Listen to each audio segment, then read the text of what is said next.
Hey, what's up, guys? Been getting some questions about the lighting, questions about do's and don'ts, questions about some of the very specific equipment. So we're just going to try to address some of that real quick and an update on just how the equipment's holding up. So real quick on how the equipment's holding up, these marker lights are all crap. I don't know what to do at this point, if there's any specific brand that's better. I've been going with the cheap $30 ones on Amazon, and this always happens. And this is the 100 something or $200 pair or set, however much I spent on them. These are brand name, and same thing. Just a few months in, and already going out. Back seems to be holding up just fine, for the most part. There.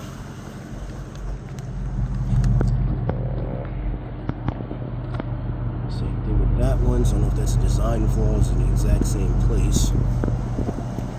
And the front, are going out. I thought it was just because I was getting the cheap ones before, but now I spent somewhere around $200 on a brand name, and same problem. So there's that. Tail light. I replaced all the tail lights before I got them tinted, and the driver's side, it's kind of hard to see, but that driver's side is clearly brighter than the rest of the tail light. So I'm not sure if that's an issue with how the tint is on the vehicle, because it wasn't like that when they first did it, or if there's something wrong with the center section and the right section, that they're both, for some reason, dimming that driver's side. It's easier to see in the dark.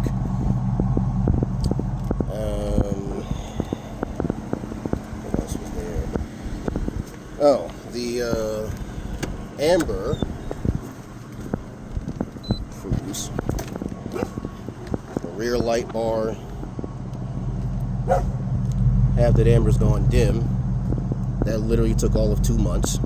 It's under warranty. I just haven't had time to take it all the way back to the shop and have to warranty it. Same issue with the side runners. One of those modules occasionally flicker for no apparent reason, and I haven't damaged that one at all. There should be nothing wrong with it, so that's completely mechanical.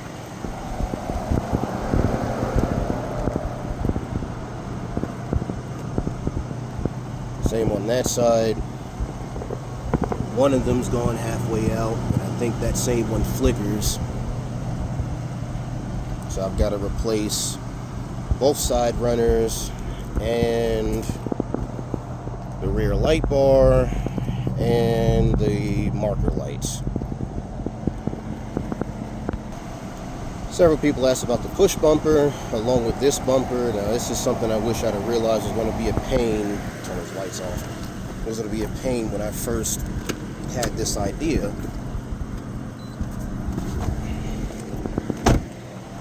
This is the Go Rhino heavy duty wrap for the Charger specifically, but apparently it's not made excuse me, it's not made for the SRT bumper. So they actually had to cut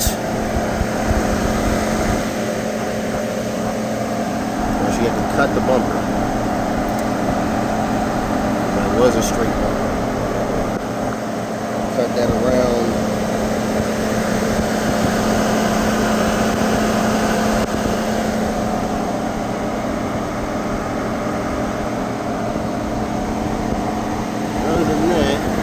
Seems like it mounted perfectly fine everywhere else.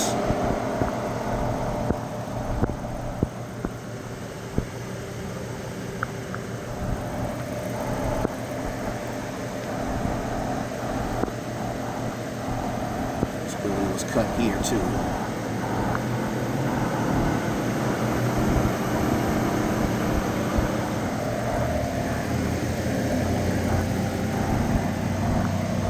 It wasn't too much more money, but if you're getting a professional to do it, you definitely have to make sure they're comfortable cutting this push bumper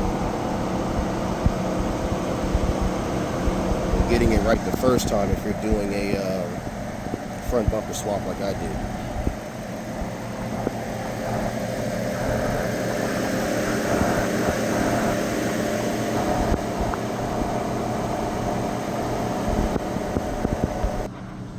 Alright, several questions about the mounting brackets on the light bar. I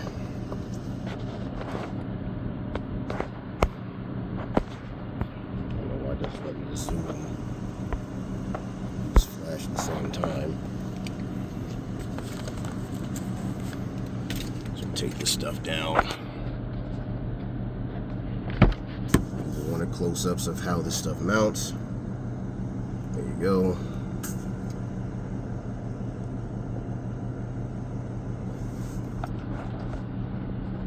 It's mount along with the dash cam.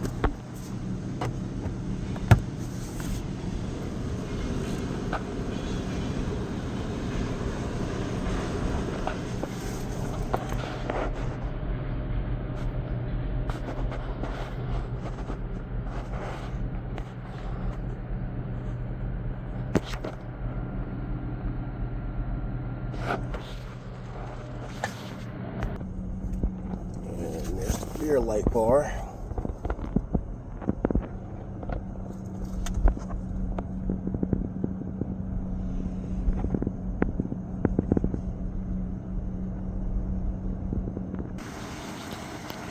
And just to address some of the questions, the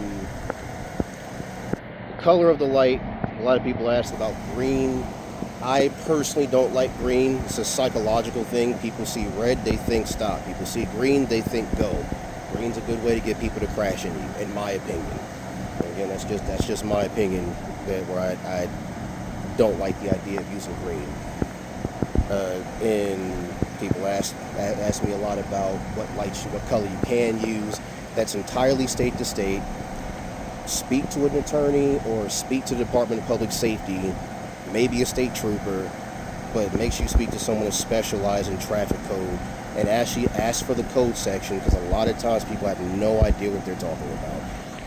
I've had police officers tell me that I'm not allowed to run flashing lights, which I can.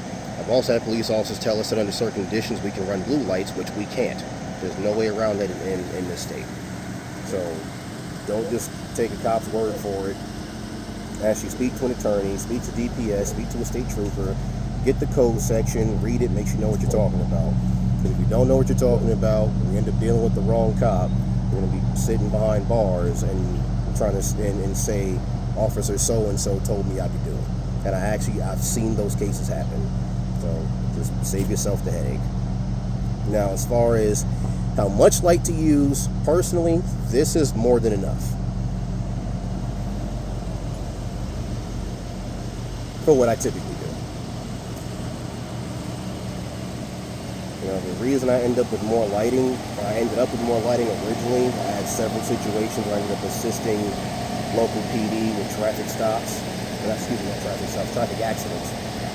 And I had one that I was actually the first on scene. It was a four-way intersection in the dark on a blind drive. And I'm like, how do I angle my car to be seen from four different directions? I need more light. And it was a drop in the bucket at the time. You know, I'm making six figures. All the extra lighting being about $5,000 wasn't a big deal. And it's a tax write-off. So don't spend a bunch of money on lights that you don't need unless you're actually going to use them, and don't spend money that you don't have.